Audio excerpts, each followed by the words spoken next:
ئایا ئێمە گریانمان هەیە بۆ خوای پەروەردگار؟ فرمێسک لە چاوەکانمان دێتە خوارەوە بۆ خوای پەروەردگار؟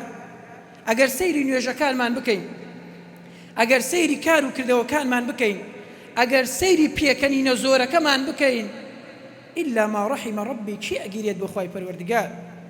ئاخر چاوێک بە بەردەوام سەیری حرامکە ناتوانێت دڵەکەی ئەم فرمێسکانە لەو چاوە بێنێتە خوارەوە. ئاخر ئەگەر چاوێک تێر بێ بە حرام لە شوو فرمێسکی بۆ خوای پەروەردگار دێتە خوارەوە، دڵێک پڕ بێت لە حرام چۆن خوشوع ئەیگرێ تا فرمێسک بە چاوەکان هەبێتەوە. برای بەڕێزم، فرمێسک ڕژانن پیشەی پێغەمبەران بۆ برای خۆ، پیشەی پیاوچاکان بۆ بە خودای گەورە، ئەوانەی کە بۆ خودای پەروەردگار فرمێسک ئەڕێژن. پێغەمبەری خوددا عەلەیهی سەڵات وەسەلام فەرمێت لەیسە شەیء ئەحەبە ئیلە الله، هیچ شتێک ئەوەنەی دوو قەترە ئەحەب إلى الله من قطرتين، لم دو قطرة لا يخوي پروردگار پیرۆزتر نییە. قطرة دموع من خشية الله وقطرة دم تهراق في سبيل الله. پێغەمبەری خوددا عەلەیهی سەڵات وەسەلام فەرمێت دوو قەترە هەیە، هیچ شتێک بەقەدەر ئەو دوو قەترەیە لای خۆی پەروەردگار خۆشەویست و بەڕێز نین.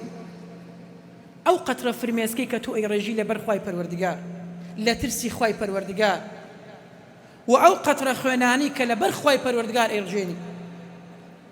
بۆیە برایانی خۆم، نەسیحەتی خۆم و ئێوەکەم با بە خۆمانە بینەوە ئەو فرمێسکانی کە بۆ ماڵی دنیای ئەڕێژین، ئەو فرمێسکانی کە ئێستا ئەبینێن ئەم ڕۆژانە بە ناحەق بۆ خوای پەروەردگار عەلە ساس ئەیڕێژن کە لەسەری وەڵڵاهی تاوانبارن، ئەوانە گریانی دنیاین. ئەو فرمێسکانی کە بۆ سەرۆت و سامانەکەت لە دەست ئەچی و ئێڕژێنی، ئەو فرمێسکانی بۆ لە دەستدانی کەسەکانت ئێڕژێنی، بە خودا لە ڕۆژی قیامەتدا ئیسفادت پێ ناگەێنێ ئیلا ئەو فرمێسکانە نەبێ کە لە شەوە تاریکەکانە، کە لە ڕۆژە پەنهانیەکانە دائەنیشی بەتەنها بۆ تاوانەکانت ئەگریەی.